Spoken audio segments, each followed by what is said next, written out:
अंत हों जिनके गुणों के गान में, बेवर्धमान महान जिन विचरे हमारे ध्यान।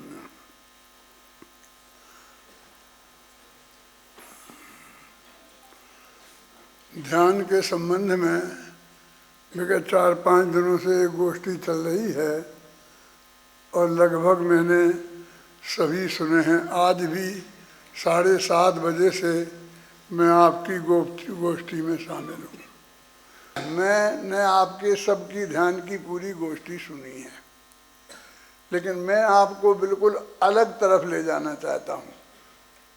मुझे वो बहुत अच्छी लगी है और आप लोग बहुत अच्छे उच्च कोटि के विद्वान हैं। आप लोगों ने बहुत गहरी अध्ययन किया है और बहुत गंभीर चर्चा की है। मैंने अपने लाभ के लिए सुनी है। उसमें से मुझे कोई गलतियां निकालना है, कुछ आलोचना करना है, इसके लिए मैंने नहीं सुनी। और मैं अपनी तरफ से कुछ अद्भुत बात आपको बताना चाहता हूँ। मैं समाधि लिया हुआ पुरुष हूँ। मैं यहाँ वहाँ की बातों में अब नहीं उलझना चाहता हूँ। आज तो रौद्र ध्यान में के बारे में बात करने के लिए मेरे पास समय नहीं है, और शुक्ल ध्यान इस जमाने में होता नहीं है। तो कौन से गुणस्थान में होता है, कहाँ होता है, कैसा होता है, उसमें उलझने का भी मेरा बिल्कुल विचार नहीं है। धर्म ध्यान के बारे में जो भी बिना बात के शास्त्रों में जो भी उल्लेख हैं और आप लोगों ने प्रस्तुत किए हैं, उनसे मैं कोई असहमत हूँ। वो उनका अध्ययन ठीक नहीं है, ये मैं बिल्कुल नहीं कह रहा हूँ। आप लोग अवश्य करें और इसी तरह जैनागम के प्रत्येक पक्ष को बहुत गहराई से मंथन करें और पूरी समाज को, मुमुक्षु समाज को उनका पूरा लाभ मिले, ये मैं चाहता हूँ। मैं स्वयं भी ये समझता हूँ कि मेरा भी इसमें लाभ है, तो मैं भी उसे सुनता हूँ। लेकिन जो मेरे ख्याल में बातें आती हैं, वो बताने का राग मुझे आप लोगों के लिए बहुत रहता है। इसलिए मैं चाहता हूँ कि आप लोग मेरे सामने रहें तो मैं बोलूँ। आज दादा के इस दिन को, जो मेरे लिए बहुत भावुकता का दिन है, और आपकी वजह से मैंने इसको ख़त्म करा कि 9 बजे ख़त्म कर देना, 9 बजे मैं बोलूँगा। हमारे विद्यार्थियों को भी सुनाना चाहता हूँ ना मैं, और समाज को भी मैं बताना चाहता हूँ। आप लोग मेरी जो मैं बोल रहा हूँ उसके पर बहस के मूड में मत रहना। वीर सागर, वो पीरियड निकल गया। तो तुम्हारी चर्चा का, बहस का था। मैं नहीं चाहता हूँ कि उस विषय पर बहस हो अथवा मैं जो कह रहा हूँ उस पर बहस हो।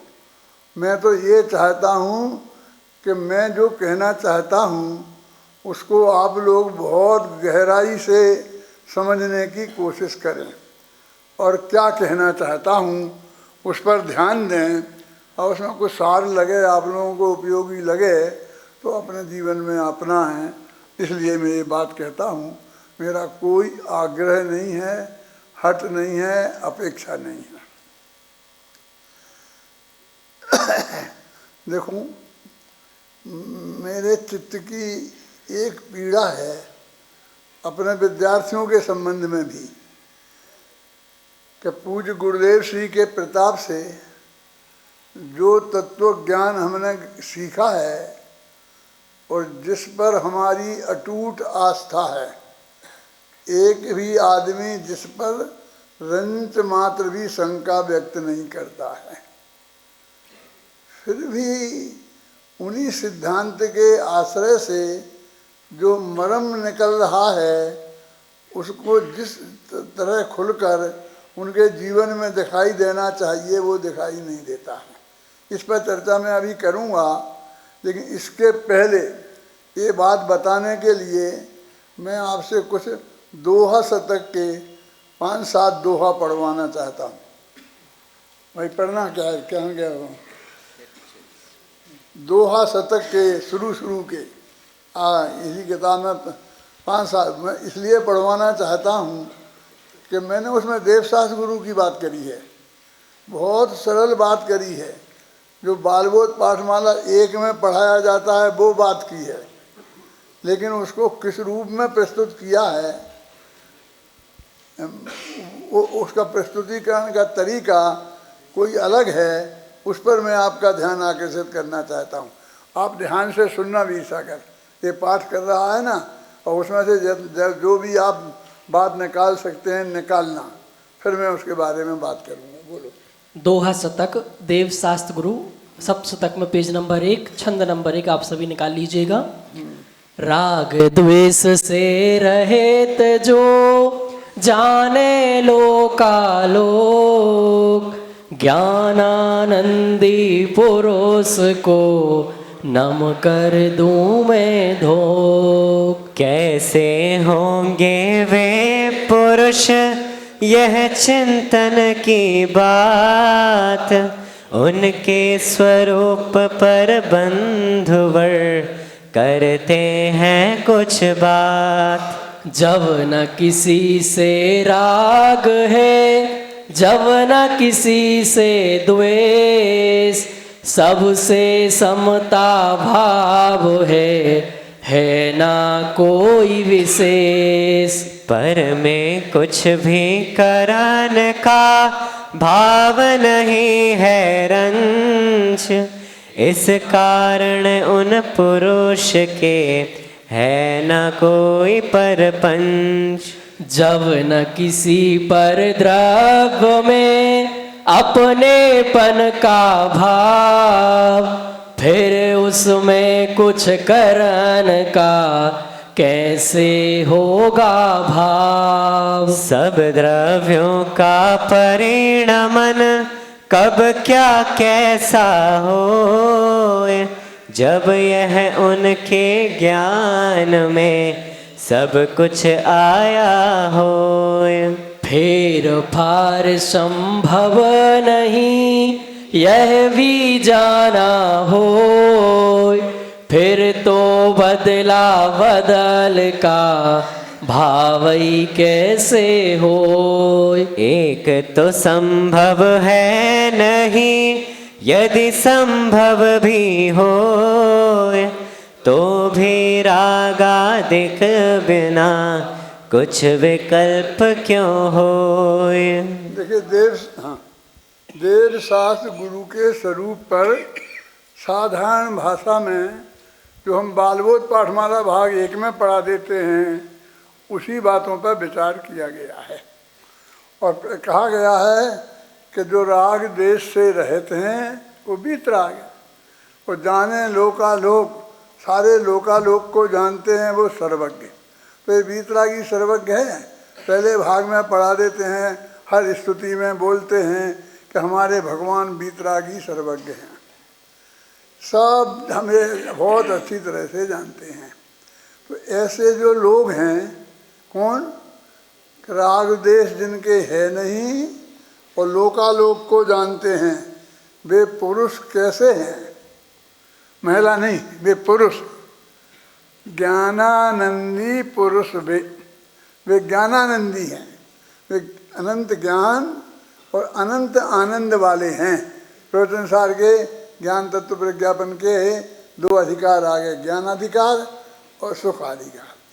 ज्ञानानंदी पुरुष वे नम कर दूं मैं धोख, उन्हें मैं नमस्कार करता हूँ। अब देखो, कैसे होंगे वे पुरुष, यह चिंतन की बात, उनके स्वरूप पर बंधु वर्ग करते हैं कुछ बात। अब उन देव शास्त्र जो गुरु हैं, जो शास्त्र देव हैं, जो वीतरागी और सर्वज्ञ हैं, जो ज्ञानानंदी हैं, वे कैसे होंगे, ये हमारे चिंतन का विषय है। उसकी हम कुछ बात करते हैं। तो अब ये बहुत साधारण बात हो गई ना कि वीतरागी और सर्वज्ञ, आज हमको ये पढ़ाएंगे इतना दिनों बाद। कहते वे पुरुष कैसे होंगे, इसकी हम बात करते हैं। देखो क्या बात करते हैं कि जब न किसी से राग है, जब न किसी से द्वेष, सबसे समता भाव है ना कोई विशेष। पर में कुछ भी करन का भाव नहीं है रंच, इस कारण उस पुरुष के है न कोई परपंच। जब ये नक्की है कि वो वीतराग हैं, उनके रंच मात्र भी राग द्वेष नहीं है किसी भी से, तो किसी भी एक द्रव्य दूसरे द्रव्य का करता है कि नहीं है, ये बात में बात करेंगे। पर उनके चित्त में किसी से का भला करने का और किसी का बुरा करने का भाव कैसे आ सकता है। माने ये बात कि तो फिर हमें क्यों किसी से राग द्वेष नहीं करना चाहिए क्योंकि भगवान के नहीं हैं, हम ऐसा उपदेश की बात नहीं करना चाहते। हम ये कहते हैं कि आपने यदि अपने भगवान का स्वरूप ये समझा है कि उनके रंच मात्र भी राग द्वेष नहीं है, रंच और वो सारी दुनिया को अच्छी तरह से जानते हैं, तो फिर हमारे चित्त में ये राग द्वेष उत्पन्न क्यों होता है, क्यों होना चाहिए। तो आप कहें कि आप क्या चाहते हैं कि सबको मिट जाए, हैं? पहले ही गुणस्थान में मिट जाए। अभी मिट जाने के बाद स्वरूप का विचार कर रहे हैं हम कि इसमें उपदेश की क्या जरूरत है कि तुम राग द्वेष मत करो। देखो, जब न किसी पर द्रव्य में अपनेपन का भाव, फिर उसमें कुछ करन का कैसे होगा भाव। जब उनका उसमें अपनापन है ही नहीं, वे मानते हैं कि दो द्रव्यों के बीच में अत्यंता भाव की वज्र की दीवार है, कोई किसी का नहीं है और कोई किसी का रंच मात्र भी करता धरता नहीं है।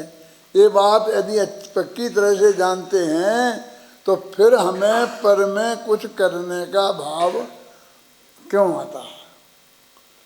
वो तो हमने आगे लिख दिया कि फिर भी ज्ञानी जन के भी निरंतर करुणा का भाव बरतता है। फिर भी मुनिराज के ईर्ष्या समझ पूर्वक चलकर चार हाथ से आगे जीवों में कोई घात ना होवे, ऐसा भाव बरतता है। वे जानते नहीं हैं कि जो ये जीव हैं क्या इतने ही हैं। जैसे मैं बताता हूँ कि आप कितनी दूर का देखते हैं दीपक भाई, जरा पढ़ना, चार हाथ दूर का देखते हैं। शांति जी आप पढ़ सकते हैं? नहीं पढ़ सकते।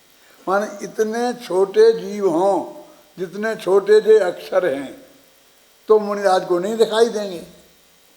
और जीव इतने छोटे होते नहीं हैं क्या? इतने बड़े होंगे तभी दिखाई देंगे। तो सारे जीव तो बच नहीं सकते हैं। जो जीव जितने हैं उन सब जीवों का बचाव नहीं हो सकता, ये भी वो जानते हैं। और एक द्रव्य दूसरे द्रव्य का घातक नहीं है, ये भी जानते हैं। फिर भी करुणा का भाव उनके जीवन में, गुरुदेव की भाषा में कहूँ तो आए बिना रहता नहीं। इसलिए मेरे से प्रश्न नहीं करना कि शास्त्र में लिखा है, वहाँ आता है। गुरुदेव की भाषा में मैं कहूँ तो खबर छे, बड़ी खबर छे, सैकड़ों शास्त्र पढ़े। अब गुरुदेव तो हजारों कहते थे, मैं तो हजारों तो नहीं कह सकता। मतलब ये है कि आप लोगों ने जितने स्वाध्याय किया है और जितने जितने आगम प्रमाण पेश किए हैं, उनमें से आधे पर्दे तो मैं जानता ही होऊंगा, है ना। मेरे कहने का अर्थ है कि वो बड़ी खबर है। लेकिन मैं आपसे ये नहीं सुनना चाहता हूँ कि कोई शास्त्र का प्रमाण मेरे सामने लाना रहा के, समझे। तू ही ज़्यादा चंचल है, तू ही आएगा ज़्यादा। इसलिए मैं कह रहा हूँ कि बहुत अच्छी तरह समझ लो कि मैं जो बात कह रहा हूँ उसे समझने की कोशिश करना। माने ये जो हमसे उपदेश है दया का, वो है सो है, लेकिन वो ऐसा नहीं है कि वो ही सब कुछ हो। वास्तव में तो वो कुछ नहीं है। क्योंकि जब हम वीतरागी सर्वज्ञ देवता के मानने वाले हैं, देखो आगे क्या लिखा, सब द्रव्यों का परिणमन कब, क्या और कैसा होए, जब यह उनके ज्ञान में सब कुछ आया होए।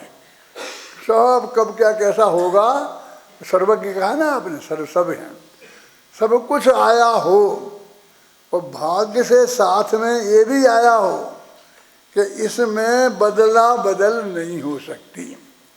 फिर तो बदला बदल का भाव ही कैसे होए, फेर फार संभव नहीं यह भी आया हो। फिर ये बदला बदल का भाव हमें क्यों आता है? हमको फिर बदला बदल का भाव नहीं आना चाहिए, ये छोड़ना चाहिए, इसके उपदेश की कहाँ जरूरत है? ये तो तत्व ज्ञान के हमारे ख्याल में आने से, हमारे चिंतन की धारा बनने से ये तो सहज आना चाहिए कि इसमें कुछ दम नहीं है। भूमिका के अनुसार भाव आएगा तो आएगा, वो भी हमें गुरुदेव श्री ने बता दिया है और आगम में भी बता दिया है कि भूमिका में कैसा आचरण होता है। जिस आगम में ये बताया है उसी आगम में ये भी बताया है कि अनुवृत्ति के, महावृत्ति के किस किस गुणस्थान में, किस किस जगह में कैसे कैसे भाव आते हैं, तो आएंगे। वो हमारी चिंता का विषय कहाँ है?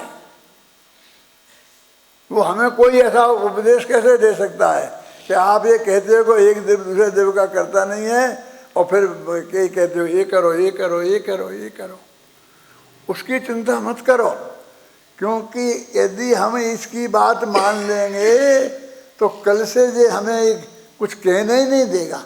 बोलेगा एक आपने तो ये कही थी, आप ऐसा क्यों कहते हो?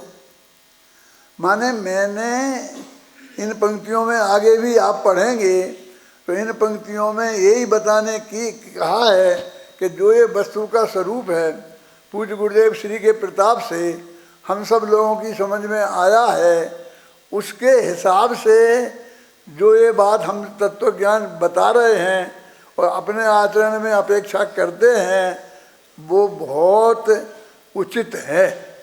जो नहीं होना अनुचित है। सब अपने चरणानुयोग वाले, अपने दीपक भाई और जो बीबी साहब वगैरह सब बताते हैं कि नहीं नहीं ये होना चाहिए, नहीं तो ऐसा हो जाएगा, ऐसा हो जाए। कहीं कुछ होने वाला नहीं है। क्या क्या हो जाएगा बीच आगे? कहीं कुछ होने वाला नहीं है। जहाँ जो कुछ होने वाला है वो सब पहले से नक्की है। कितने पहले से राकेश? कितने? 10 साल पहले से? अरे 10 साल पहले से नहीं, अनंत साल पहले से है नक्की। और उसमें फेर फार संभव नहीं है, वो नियम से होगा। यदि ये तत्व, ये है तत्व ज्ञान। मैं कह रहा हूँ ये है तत्व चर्चा, ये है तत्व का चिंतन। तत्व साथ होते हैं, जीव अजीव आश्रम, ये नहीं है। अभी मैं ये भी बताऊंगा जीव अजीव आश्रम तत्व का चिंतन क्या है। इसी दोहा शतक में बताऊंगा आगे। स्वदोहा पढ़ने का धैर्य हो तो पढ़ लेना घर पर कि आश्रम क्या है ये है। लेकिन वो इसके बारे में चिंतन क्या है? नाव में पानी आ जाना, वो आश्रम है, खेत का बंद हो जाना, ये नहीं। इस टाइप का और कौन सी प्रकृति का कहाँ आ जाना, कहाँ बन जाना, वो नहीं है। असली तत्व क्या है कि सब कुछ नक्की है, अनादि से अनंत काल तक का नक्की है। पहले भी हमें ये कहते थे, लेकिन जब हमारा ध्यान इस बात पर विशेष गया कि तुम्हारे क्षयोपम ज्ञान का ये कौन बनेगा, ये भी नक्की है और अनंत काल पहले से नक्की है, और अनंत तीर्थंकरों ने जाना है। क्यों, इस पर भरोसा है कि नहीं आप लोगों को? मैं पूछता हूँ, बोलो जिनको है। इस पर भरोसा है ना कि सब नक्की है? तो फिर इस उपदेश का क्या मतलब है? कि वहाँ उपयोग मत ले जाओ, यहाँ रखो।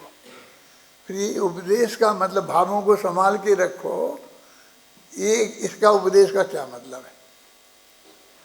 मैंने तो इसमें लिखा है, कहाँ है वो पहलवान पीछे बैठता है, वो छंद निकालो, कौन समझ गया?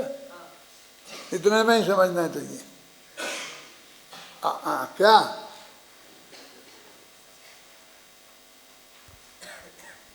कि भाई वस्तु के स्वरूप के चिंतन में क्या आना चाहिए कि अब हम जो उपदेश देते हैं कि जब 3 भव आगे की हमारी बात पक्की हो गई, अब तो उस भव में हमें जिसमें जाना है वैसे भाव भी नक्की हैं पहले से ही, और उन भावों से जैसे कर्म बंधते हैं वे भी नक्की हैं। 3 भव में, अभी तो अनंत भव का मामला है। तो अब ये परिणामों को संभालो, इसमें क्या दम रह गया? मैं पहले से ये बताता था कि एक भजन है हमारे किसी दौलत राम जी वगैरह महान अच्छे कवि का, ताते परिणामन की समाल में गाफिल मत हो प्राणी। अगली पंक्ति मत बोलना, क्या? परिणामों की संभाल में गाफिल मत हो, क्योंकि ये परिणाम बिगड़ गए, वो नहीं तुम्हारा काम हो पाया, आयु तो त्रिभाग में बंधेगी, और फिर बंध गई तो बेटा फिर कुछ नहीं कर पाओगे। ऐसा लगता है कि यदि नहीं बंधी आयु जब तक कुछ कर सकते हैं। ये बात सच्ची है? मैं पूछूं क्यों, अध्यात्म में ये बात सच्ची है? किसी से भी सबसे पूछता हूँ कि जब तक त्रिभाग में आयु नहीं बंधेगी तब तक हम कुछ कर सकते हैं? अरे वो तो अनंत काल तक की बिना आयु के बंधे ही सब नक्की है। तो हमारे जिन भावों से वहाँ हम जाते हैं वो भाव हमारे वैसे होंगे और उनसे वैसे ही कर्म बनेंगे, फिर वैसे ही कर्मों का उदय आएगा। ये सब नक्की है क्या नहीं है? तेरा नक्की होने का, तेरी क्रमबद्ध पर्याय की सीमा व मर्यादा कहाँ तक है? कहाँ तक माने कितने काल तक की है और किसकी है, कि किसका नक्की है और किसका नक्की नहीं है? मेरा नक्की है और तुम्हारा नक्की नहीं है। क्यों? सब वो पर्याय में होगा, द्रव्य में नहीं। अरे द्रव्य में तो कोई परिवर्तन होता ही नहीं, उसमें क्या नक्की होना?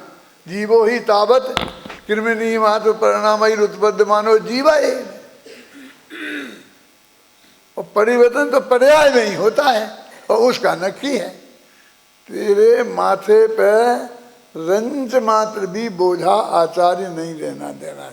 वस्तु के स्वरूप में ये व्यवस्था है, ये व्यवस्था वस्तु के स्वरूप में है कि तेरे माथे पे कोई बोझा नहीं। क्या सब जानने का तो है कि मैं ये जानूं ये नहीं जाऊं। मैं तुम्हारे संस्कृत विद्यालय में आता और जैन धर्म पढ़ने रोडरमल स्मारक में आना, ये तो मेरे हाथ में था। ये तो मेरे पिताजी ने प्रयत्न करके मुझे भेजा है, इसमें तो तुम्हारा कुछ नहीं है। अरे हमारा ना इसमें है और जिसमें तुम आए हो ना उसमें है। यही तो हम समझा रहे हैं कि हमारा तुम्हारा किसी का कुछ नहीं है। वो सब नक्की था। भगवान महावीर से पूछते तो वे बता सकते थे कि नहीं। निकाला है तूने? पर पेज नंबर 33 74 नंबर का छंद है। जो कुछ जैसा आज हो रहा है दुनिया में, उसके बारे में वर्तमान से पूछा जाता। बतलाते हैं नहीं तुम्हारा मन क्या कहता, बतला देते तो फिर तो सब नक्की ही था। बेशांत रहे उनको कुछ भी परिणाम न आया, सहज भाव से रहे जानते और देखते। अनंत वीर के धनी किंतु कुछ भाव न आया, फिर तुम भी क्यों इतने आकुल व्याकुल होते। उनके सुख में रंच मात्र भी भंग पड़ाना, सहज भाव से शांत भाव से रहे जानते। तुम इतने नीचे ऊपर क्यों होते भाई, सहज भाव से अपने में ही रहो निरंतर। सहज भाव से ही रहते हैं सभी जिनेश्वर, वे ही है आदर्श हमारे सब जग जाने। क्यों न चले हम उनके ही मार्ग पर भाई, और न कोई मार्ग निरापद है इस जग में। देखो सुनील, यदि तू मेरे सामने यहाँ होता तो इसका अर्थ मैं तेरे से करवाता। अभी भी तेरे ख्याल में तो सब आ गया होगा, मुझे पक्का भरोसा है। तू नहीं कर पाओ, मैं तुझे डांटूं इसके लिए नहीं करवाता, तुम करके सबको बता दे इसलिए करवाता।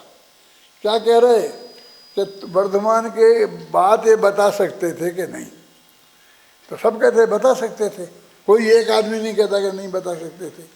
तो बता सकते थे माने आज की बात 2500 वर्ष पहले तो नक्की थी, इतना तो नक्की हो गया और ये बात तो पक्की हो गई।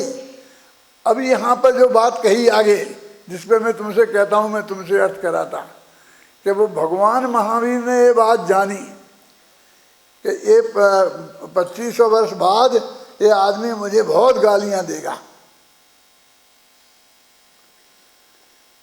तो 2500 साल पहले उनने जानी थी आज ये बात, लेकिन उनके चित्त में रंच मात्र भी खेद नहीं हुआ। उनने उसके रोकने का कोई प्रयत्न नहीं किया।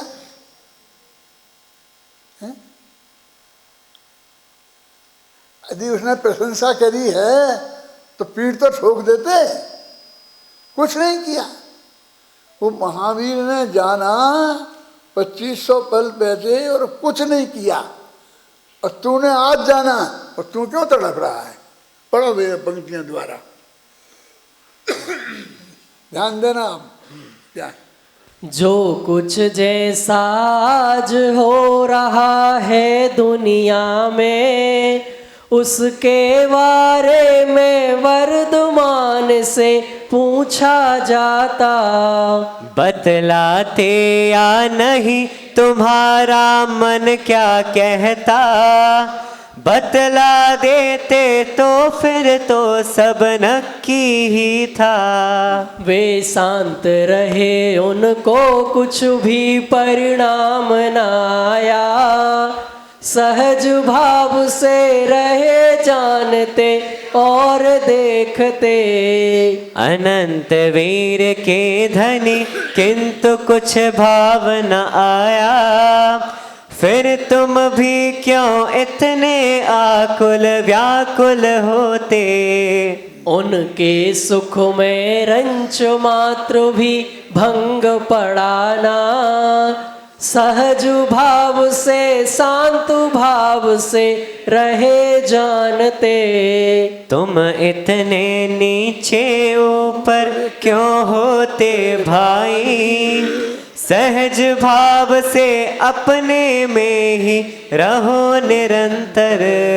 सहज भाव से ही रहते हैं सभी जिनेश्वर, वे ही है आदर्श हमारे सब जग जाने। ये अकेले महावीर की बात नहीं है, ये सभी जिनेश्वरों की बात है, और वे सब शांत रहते हैं, किसी को रंच मात्र भी आकुलता नहीं होती। ठीक है कुछ करें नहीं, लेकिन अंदर में दुखी तो हो ही सकते हैं। क्यों? करुणा का भय, और वो पूजा ना हो, सामने ही मरते हुए देखे तो घबरा तो जाएंगे ही। तो कहते नहीं, ये बात अकेले महावीर की नहीं है, अनंत जिनेश्वर की है। पढ़ो। सहज भाव से ही रहते हैं सभी जिनेश्वर, वे ही है आदर्श आदर्श हमारे सब जग जाने। हमारे आदर्श हैं कि नहीं हैं? आदिनाथ से महावीर तक यही आदर्श हैं कि कोई ब्रह्मा विष्णु महेश हैं कि खुदा है? ये हमारे आदर्श हैं। तो इनमें से एक ने भी कुछ रिएक्शन नहीं दिया और एक को भी उसकी सुख शांति में अंतर नहीं पड़ा, तो हमारी सुख शांति में अंतर क्यों पड़ जाएगा? आगे ये बहुत अच्छा प्रकरण आया है कि जैसा मोक्ष होगा मोक्ष मार्ग भी वैसा ही होगा। जब अनंत काल तक हमको जैसा रहना है तो हमको अनंत सुखी भी रहना है, तो ऐसा वैसी स्थिति में हम रहें और अनंत सुखी रह सकते हैं। तो मोक्ष मार्ग में उसके अनुरूप स्थिति में तो रहें, थोड़ी कम रहें और फिर हम सुखी रहें, हमें दुख नहीं हो। तो मोक्ष जैसा है उसका मार्ग भी वैसा होना चाहिए। समझ में आया ना? यहाँ से हम जा रहे हैं अंदर को, तो इधर हमें वहाँ बहुत ठंडक है हिमालय पर में, तो हम यहाँ से जाएं तो चढ़ना शुरू करें तो थोड़ी ठंडक वहाँ से शुरू तो होनी चाहिए, और फिर वहाँ जाकर हमको उस ठंडक में रहना पड़ेगा। तो थोड़ी ठंडक में तो हमें रहना चाहिए कि नहीं रहना चाहिए? पढ़ो। 29 नंबर पेज पे 53 नंबर का छंद है। हाँ। यह प्रयत्न से साध्य नहीं है, सहज साध्य यह, सहज साध्य ही इसे कहा है जिन शासन में। आगे भी तो सहज भाव में ही रहना है, यहाँ यत्न की आकुलता में क्यों रहते हो। मोक्ष में जाओगे तो सहज भाव से अनंत सुखी रहोगे, तो वहाँ कोशिश कर करके अनंत सुखी रहोगे। तो मोक्ष में सहज सुख है, सहजानंद है, अनंतानंद है, बिना प्रयत्न के आनंद है। तो मोक्ष मार्ग में भी बिना ही प्रयत्न के होना चाहिए। और प्रयत्न यदि करना है तो क्या करना है? तो तुम शरीर की क्रिया करते हो, उपवास करते हो, व्रत करते हो, नहाते हो, धोते हो, तो इसमें आत्मा का तो कोई प्रयत्न है ही नहीं। अच्छा ठीक है, आपकी हम मान लेते हैं कि सब प्रयत्न श्राद्ध है। पूछो जरा उनसे कि क्या प्रयत्न है, क्या प्रयत्न करें? तो अभी बताएंगे स्वाध्याय तो करें, पढ़ें तो देशना लब्धि नहीं हुए, स्वाध्याय नहीं करो, ये कौन कहता है? ये तो सहज भाव से होता है, ये प्रयत्न की बात नहीं है। क्यों वीर सागर, तुम कितना प्रयत्न करते हो कि सहज भाव से होता है? जिसकी रुचि होती वो सहज भाव से होता है ना। पढ़ो पढ़ो समझ। हाँ। आकुलता का मार्ग नहीं है जिन शासन यह, इसमें आकर भी क्यों तुम व्याकुल होते हो। व्याकुलता से बचने को इसमें आए हो, फिर भी क्यों इतने भारी व्याकुल होते हो। ढंग से बोलो। व्याकुलता से बचने को इसमें आए हो, फिर भी क्यों इतने भारी व्याकुल होते हो। मुक्ति में तो अनंत काल तक सहज रहोगे, मुक्ति मार्ग में भी तुम क्यों व्याकुल होते हो। आकुलता व्याकुलता तो केवल दुखमय है, वह मुक्ति मार्ग में कैसे हो सकती है। मुक्ति और मुक्ति मग दोनों ही सुखमय है, और भगवान आत्मा भी आनंद स्वभावी। देखो मैं आपसे पूछता हूँ कि जो हमारे मुनिराज मोक्ष मार्ग में हैं, उन्हें भयंकर कोढ़ हो गया है, बहुत बीमारियाँ हो गई हैं, और जिनके बारे में हमारे कवियों ने लिखा है और हम चलाते हैं कोई चीज़ समाधि के समय पे, तो तेरे को कौन दुख है, मृत्यु महोत्सव भारी, फलाने मुनिराज के माथे पे सिगड़ी रख दी थी, फलाने मुनिराज के माथे पे ये कह दी। कितने उदाहरण, अंत ही नहीं आता है। इतने में तो 6 आदमी मर जाएं। फलाने मुनि फलाने, सारे आगम में से छांट छांट के रख दिए हैं कि भाई इतने दुखी हैं, इतने दुखी हैं, तो तेरे को कौन दुख है, मृत्यु में सब मुनि अवस्था में दुख होता है। पांडव दुखी थे, पांडव के माथे वो गहने पहना दिए थे, सुकौशल को ऐसा हुआ था, शेरनी खा गई थी, तो वे बहुत दुखी थे। सब तुम कर्णान योग के विद्वान बैठे हो, तो मैं पूछता हूँ कि चौथे गुणस्थान वाले सुखी हैं, पांचवें वाले हैं, कि छठवें सातवें वाले हैं, कौन है सुखी? कि मिथ्या दृष्टि है। अरे यहाँ तो असंख्य गुणी निर्जरा लिखी है ना, तो जो चौथा पांचवा आ जाता है ना, वो प्रति समय होती है, वो गुणस्थान बढ़ता है तब नहीं होती है। तो ये अनंत सुख की गुणी निर्जरा होती है, माने शुद्धि की वृद्धि होती है। शुद्धि की वृद्धि होती है माने आनंद की वृद्धि होती है। तो वे मुनिराज जो छठवें गुणस्थान में हैं, जिनकी इतनी निर्जरा हो रही, इतनी शुद्धि की वृद्धि हो रही, वे दुखी हैं। उन्होंने अपने ने कहा कि तुम्हें दुख दिखता है और आनंद नहीं दिखता। क्या है वो पंक्ति? रे समाधि तो सुखमय है, उसमें कष्टों का काम नहीं। अद्भुत समाधि है शांत भाव, उसमें अशांति का नाम नहीं। कष्टों की कारा दिखे हमें, अंतर की शांति नहीं दिखती। हम बातें बड़ी बड़ी करते, अंतर की भ्रांति नहीं मिटती। सारे मुनिराजों के नाम गिना दिए और वे ऊंचे गुणस्थानों में थे, तो ये गए तो वे दुखी थे और हम सुखी हैं। मैं आपसे कहता हूँ, नाराज मत होना कि मैं कोई आगम का विरोध कर रहा हूँ। जितने मुनियों को उपसर्ग हुए और वे उन्हें जो लौकिक प्रतिकूलता हुई, दुखी तो मैं नहीं कह सकता, लौकिक प्रतिकूलता हुई, उनके लाख गुणे मुनिराजों को प्रतिकूलता नहीं हुई। मुनिराज शांत हैं, 24 घंटे पुण्य का बंद होता है, उनको प्रतिकूलता आएगी कहाँ से? हमें तो वही वही दिखते हैं, हम क्या करें? पंडितों ने छांट छांट के ऐसे दुख दुख वाले रख दिए बाहर, और फिर उनको सेठियों ने उनकी मूर्तियां बनवा दी, उनके चित्र बनवा दिए और मंदिरों में लगवा दिए, और नीचे छंदे लिखवा दिए, और फिर पंडितों ने गले वालों ने गा गा कर सुनाना शुरू कर दिए हैं। अब इस मोहल्ले में वो गाया जा रहा हो तो कोई तेरे को कौन दुख है मृत्यु हो सब भारी, तो लोग देखे क्या हुआ, क्या कौन मर रहा है, कौन ऐसा लगता है मर रहा है कोई। शांति से हम उसे पढ़ भी नहीं सकते। हमारा समाधि पाठ पढ़ो, खूब शांति से पढ़ो, जोर जोर से पढ़ो, रोजाना पढ़ो। मैं तो रोज ही ना सुनता हूँ। क्यों? वो दुख की बात है कि आनंद की बात है? वो तुम समाधि लोगे, समाधि में जाओगे, थोड़ी शारीरिक प्रतिकूलता होगी तो होगी। वो तुम्हारे अतीन्द्रिय आनंद के सामने, यदि तुम गुणस्थान में ऊपर हो और तुम बादशाही गुणस्थान में हो तो हम क्या करें?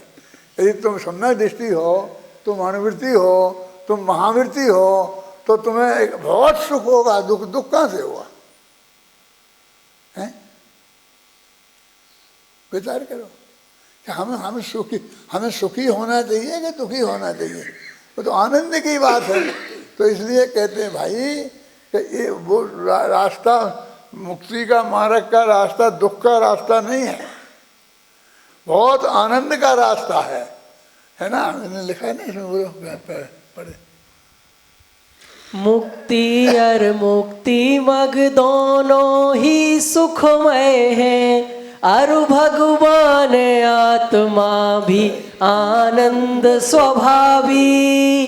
अरे ज्ञान का पिंड और सुख कंद आत्मा, अनंत गुणों का गोडाउन भगवान आत्मा।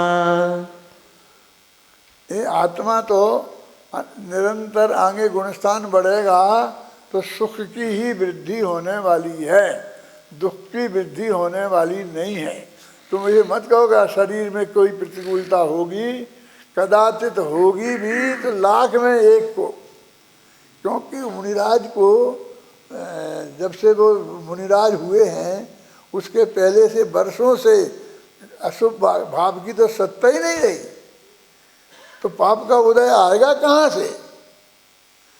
ये तो कदाचित किसी एकाध को आ गया और उसको हो गई थोड़ी प्रतिकूलता, इससे वो दुखी हो गया, ये अर्थ नहीं है कि तुमको वो दुख बाहर की प्रतिकूलता दिखाई देती है और अंतर का जो उसके आनंद है वो दिखाई नहीं देता।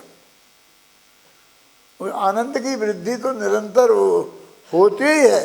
तो वास्तव में वस्तु का स्वरूप क्या है, जब ऐसा स्वरूप जब तक हम नहीं समझेंगे तब तक ध्यान नहीं हो। माथे पर भार रहेगा, विकल्प रहेगा, तब तक ध्यान नहीं हो सकता। जब सहज भाव से हमारा जीवन सहज बनेगा तब जाके ध्यान हो सकता है। बोलो। 69 नंबर का छंद। हाँ। कर्तापन का बोझ उतारो सहज भाव से, सहज भाव से सहज सहजता में आ जाओ। आना जाना तो केवल भाषा है भाई, आना जाना कहीं नहीं है मुक्ति मार्ग में। अपने में ही रहना है बस अनंत काल तक, अपने में ही रहना है बस केवल मुक्ति। मुक्ति तो केवल अपने परमात्म दशा है, सहजानंदी एवं परमानंद दशा है। मैं आप सबसे पूछता हूँ कि आप लोग ध्यान करना चाहते हैं, आज लोग तो करना नहीं चाहते हैं, तो नक्की हो गया, आप विद्वानों ने नक्की कर दिया, हाल में आई ना।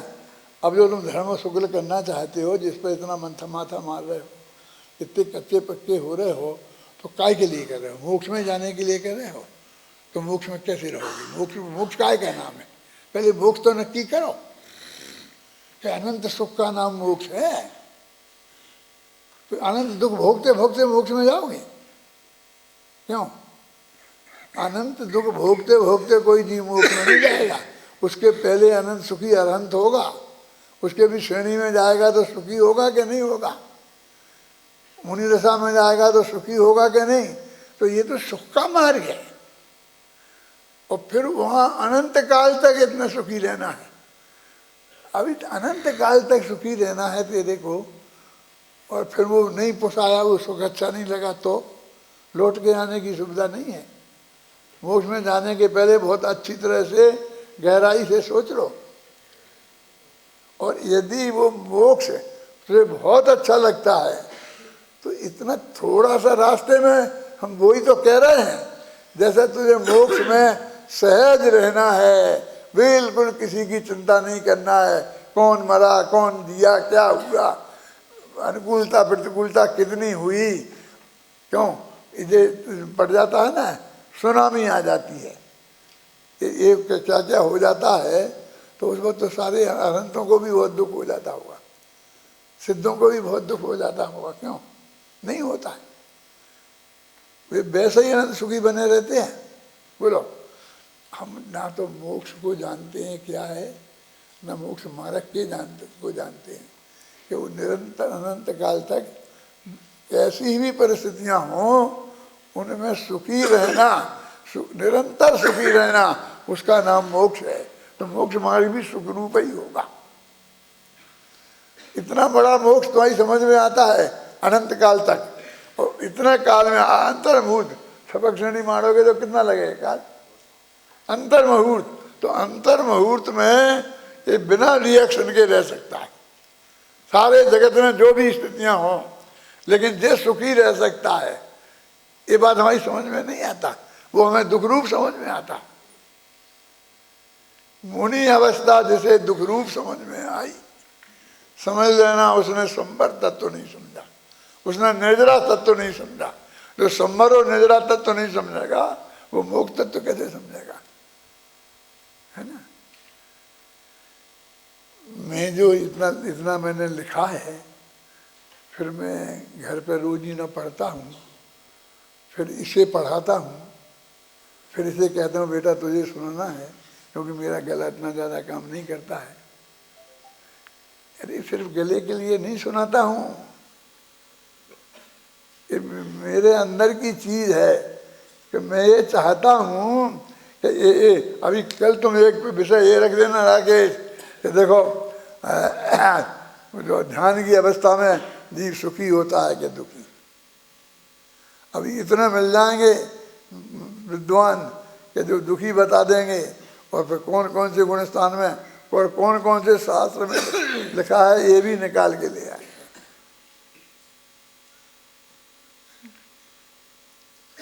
एक दफे हम निर्णय तो करें कि मोक्ष सुखमय है तो वो कैसा सुखमय है और उसका मार्ग कैसा सुखमय होगा, तो वो तो ध्यानमय है ना। देखो कि साहब कौन से गुणस्थान से होता है, कौन से गुणस्थान होता है, काय का गुणस्थान, कैसा गुणस्थान पढ़े वो कर्ण लब्धि का पढ़े। करण लब्धि के आने पर, हाँ नहीं मैं है? पेज नंबर 27 नंबर का पेज है। हाँ करण लब्धि भी ध्यान रूप है, सब जग जाने कर्म नाश आरंभ यहीं से होता भाई। मिथ्यात कर्म के साथ अनंत अनुबंधी का भी तो अभाव भी इसी अवस्था में होता है। मैं आपसे पूछना चाहता हूँ कि करण लब्धि में मिथ्यात्व का और अनंतानुबंधी का नाश होता है कि नहीं, चाहे वो क्षय रूप हो, चाहे उपसम रूप हो, चाहे क्षयोग समरूप हो, अभाव होता है ना, तो वो कैसे होता है? वो क्षय वो विकल्पात्मक है कि निर्विकल्पक है?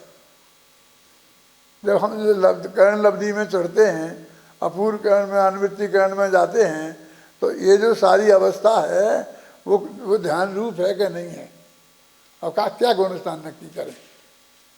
सम्यक दर्शन तो उसके बाद पैदा होगा। आप जो ध्यान करण लब्धि में होता है तो मुझे 7 महीने के ऊपर करना चाहिए। तुम्हारा बस चले तो 8 महीनों में करो, क्योंकि छुट्टी मिल जाएगी ना कि पंचम काल में होते ही नहीं है, झगड़ा खत्म। पंडितों को इतना माथा नहीं मारना पड़ेगा, क्यों? पंचम काल में होता ही नहीं है। नहीं होता है तो काय को चर्चा कर रहे हो? हम क्या कोई व्यायाम करने के लिए चर्चा कर रहे हैं? हम तो ये चर्चा आत्मा के कल्याण के लिए करना चाहते हैं। जो हम कर सकते हैं, जो हमें करना चाहिए, जिसके लिए हम तो उसके लिए करते हैं। क्या है? लेकिन हमारे यहाँ बहुत निश्चित है, काल लब्धि के बिना कुछ नहीं होगा, 5 समवाय के बिना कुछ नहीं होगा। ऐसे तुम्हारे चार्ज अब ऐसे करने से नहीं हो जाएगा। बोलो, निकाल सकते हो। 64 नंबर का छंद है। हाँ काल लब्धि के आने पर ही हाथ लगेगा और 5 समवायों के बिन काम न होगा। एक बार तुम निर्विकल्प हो करके भाई, सहज भाव से स्वयं समझ करके तो देखो। पढ़ो पढ़ो आगे। मुक्ति मार्ग में आए तो भी बोझा लेकर, क्रिया कांड का बोझा माथे पर धारण करो। सारे जग की सभी समस्याएं ढो ढो कर मरे जा रहे, अरे निरंतर चिंतित होकर। इस जग की तुम केवल चिंता ही करते हो, कुछ भी करना अरे किसी का शक्य नहीं है। जग की चिंता छोड़ बंधु अपने में आओ, अपने में ही जमो रमो, अपने को ध्याओ सदा। देखो वो जो गिराए थे ना किसने, राकेश ने, किसने, बृहद संग्रह के हो गए 75 नाम शुद्धोपयोग के ध्यान के 75 नाम गिनाए थे। और 75 नामों को तुमने सुने होंगे, तो उनसे जो भाव निकलता है वो सब मोक्ष में होता होगा, नहीं होता होगा। ये हमारे पंचम काल में हमारे लिए वो नहीं होता होगा क्या? वो अपने यहाँ भी अपन ने बताया है, कौन सा है बोलो? दोहा शतक में 40 नंबर का दोहा है। हाँ हाँ। देखो जानो स्वयं को सहज जानना हो, देखन जानन क्रिया सब सहज भाव से होए। चित्त रहे आनंदमय सहज शांत परिणाम, सहज समाधि लोक में है इसका ही नाम। सामायिक भी है यही शुद्ध उपयोग, परम धर्म भी है यही योगी जनों का योग। यह ही निश्चय भक्ति है, यह ही है संन्यास, आत्मरमणता भी यह ही ज्ञानाभ्यास। यह सब हो हमारे उन 75 में ये हैं कि नहीं है? हैं, ये हैं 75 में। तो ये सब चीजें ऊपर ही ऊपर होती होंगी, यहाँ नहीं होती होंगी। मैंने हमारे करने लायक कुछ नहीं है। हम कैसे हैं? तुम्हारे कौन से व्रत हैं? तुम कौन से गुणस्थान में हो? काय के गुणस्थान? पूज्य गुरुदेव श्री के पास बहुत बड़े आदमी जैन समाज के गए, वो साहू शांति प्रसाद जी की बात है, हैं? तो ऐसी बातचीत चलते चलते गुरुदेव ने कहा, सेठ कौन से गुणस्थान में हो? चुप रह गए। तो उन्होंने कहा पहले में हो गए? कि जी हुजूर हमारा कहाँ पहला, पहला तो आप जैसे कंठ का। उन्हें यही पता नहीं कि पहला अच्छा होता है कि ऊपर के गुणस्थान अच्छे होते हैं। और उनसे सारा धर्म चलता है, सारे समाज के नेता भी, सारे समाज को धर्म को चलाने वाले भी लोग, जिन्हें इतना भी पता नहीं है वस्तु के स्वरूप में सब देंगे ऊपर ऊपर गुणस्थान। अरे 7वें गुणस्थान के ऊपर जब पंचम काल में नहीं होता है तो जरा उनकी चर्चा कम करो। बहुत कम समय है अपने पास, बहुत अपने पास सीमित शक्ति है। वो गलत है ये नहीं कह रहा हूँ मैं, और वो चर्चा जिंदा रहनी चाहिए, आगम जिंदा रहना चाहिए। उसके लिए आप जो करो बहुत अच्छा है, लेकिन हमें तो अपना आत्म कल्याण करना है। हमारे पास तो कुछ क्षण हैं, जिसको ऐसा महसूस होता है वो कहाँ जाए? हमें तो, हम जिस अवस्था में खड़े हैं वहाँ हमें क्या करना चाहिए? तो स्वाध्याय को कौन मना करता है? देखो अपना कर्ण लब्धि होती है, जिसको मैंने अभी ध्यान रूप कहा, और फिर उसके पहले देशना लब्धि होती है? और देशना लब्धि में अरहंत परमात्मा की दिव्य ध्वनि, उसमें उनके दिव्य ध्वनि में आया हुआ जो तत्व ज्ञान शास्त्र और उनके बताने वाले गुरु, वे देव शास्त्र गुरु निमित्त होते हैं। वो है ना अपना, पढ़ो ना कौन सा? हाँ हाँ, क्या विनय पाठ में है? हाँ, तो वो भी अपने हैं ना। अब वहाँ से अपन को करना है कि नहीं? तो कौन मना करता है? वो कहते सब मना कर दो, फिर ये नहीं करो, ये नहीं करो, ये नहीं करो, सब सब सब सब सहज साध्य प्रश्न को हमें कुछ नहीं करना है। अरे ये तो हम ध्यान की बात चल रही है, तो सुनना अभी शायद। ध्यान सहज साध्य है कि यत्न साध्य है, ये तो ध्यान के बारे में प्रश्न है। और तू ऐसा डरा के लोगों को कि बस कुछ नहीं करो तो सब तो सहज साध्य है। अरे है तो वास्तव में सभी सहज साध्य, लेकिन वहाँ प्रश्न तो अकेले ध्यान का है कि ध्यान सहज साध्य है कि नहीं है। अब मैं पूछता हूँ कि जो कर्ण लब्धि हो गई और उसके बाद जब सम्यक दर्शन होता है तो पूरी कर्ण लब्धि में क्या प्रयत्न किया? कर्ण लब्धि में जाते ही प्रयत्न के बाहर हो जाता है ना, सहज हो जाता है ना, करण लब्धि पे अपूर्व करण अनुवृत्ति करण सब सहज ही चलता है कि नहीं चलता है। तो पहले तो जरा बुद्धिपूर्वक होता होगा, तो क्या प्रायोगिक उपलब्धि में क्या करना, क्या करना बुद्धिपूर्वक बताओ शांति जी, है कोई रास्ता आपके पास? तो प्रायोगिक उपलब्धि तो बहुत पहले से हो गई ना। तो देशना लब्धि में तो वो गुरु का देशना की बात है ही, तो कौन कहता है कि देशना नहीं सुनना, और क्षयोपशम के अनुसार विशुद्धि के अनुसार हम उसे ग्रहण करेंगे। तो जो सहजता जहाँ, तो हम तो ध्यान की बात कर रहे हैं, इतने नीचे इसका कहीं निषेध नहीं किया। साहब आप तो विरुद्धाभास का निषेध कर दो, हमने कब निषेध किया, किसको निषेध किया? हम विरुद्धाभास का काय को निषेध करेंगे? खाने पीने की कहेंगे, क्या लेना देना है? तुम पे बिना खाए रहा जाए, कर सको तो बिना खाए करो, खा के कर सकते हो खा के करो, बोलो क्या करना। यदि कल पेपर है और नींद आती है रात को तो फिर मत खाओ, और भूख लगती है ज़्यादा तो दिक्कत होती है तो खा लो। मेरे कहने का अर्थ ये है कि भाई जिसको तुम समझते हो कि इसका निषेध हो जाएगा, निषेध नहीं है, लेकिन वस्तु के स्वरूप में स्थिति क्या है, आगे आगे मोक्ष मार्ग अत्यंत सुख स्वरूप है, ध्यान की अवस्था अत्यंत सुख स्वरूप है। चाहे वो बाहर से अग्नि लगा देवें, चाहे कुछ कर देवें, चाहे पांडवों जैसी हालत कर देवें, लेकिन तो भी असंख्य गुणी निर्जरा होती ना, तो निरंतर असंख्य गुणा सुख होता है।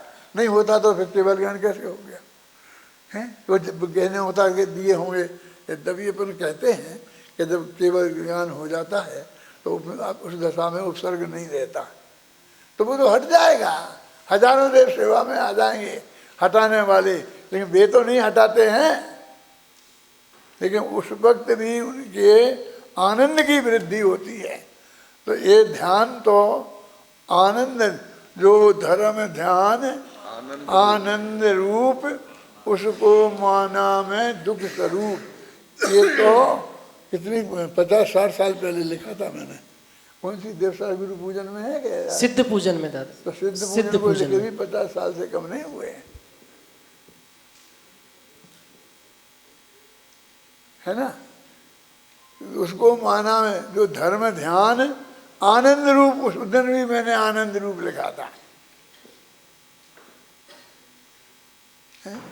धर्म ध्यान दुख रूप कहाँ है, कष्ट रूप कहाँ है ना। ये वस्तु का स्वरूप है। उस स्वरूप को हम गहराई से समझें, जो भूमिका के अनुसार जो ध्यान है उसको ध्यान से करें, समझें, ज्ञान करें। अपने यहाँ ज्ञान का बस एक ही मार्ग है, सबसे पहले देशना लब्धि, फिर दूसरी करण लब्धि, हो जाएगा समझ वैसे। 2 लब्धि अनिवार्य हैं, वैसे तो होंगी 3, 4, 5 ही, लेकिन 2 एकदम सामने बुद्धिपूर्वक अनिवार्य हैं। उसमें हम जाएं और करें इसी मंगल भावना के साथ। मैं अपनी बात समाप्त करता हूँ। पता नहीं मुझे कितना समय हो गया। सहजानंदी शुद्ध स्वरूपी अविनाशी हूँ आत्मस्वरूप। सहजानंदी शुद्ध स्वरूपी अविनाशी मैं आत्मस्वरूप। सहजानंदी शुद्ध स्वरूपी अविनाशी मैं आत्मस्वरूप। दादा एक छंद रह गया। सहज जानना और जानते रहना केवल, सहज भाव में ज्ञान ज्ञान बस ज्ञान ज्ञान है। अरे जानना ज्ञान जानते रहना भाई, ज्ञान भाव की पुनरावृत्ति सहज ध्यान है। बस और आगे। प्रति समय का ज्ञेय ज्ञान का निश्चित ही है, और ज्ञान का उसमें ही स्थिर हो जाना। शांत भाव से, अरे एकदम शांत भाव से उसमें ही जम जाना, एकदम थिर हो जाना। यह थिरता ही ध्यान कही जाती है भाई, इसकी ही महिमा पार है, पार नहीं है। यह है वचनातीत विकल्पातीत कही है, यह शब्दों में कहीं नहीं जा सकती भाई।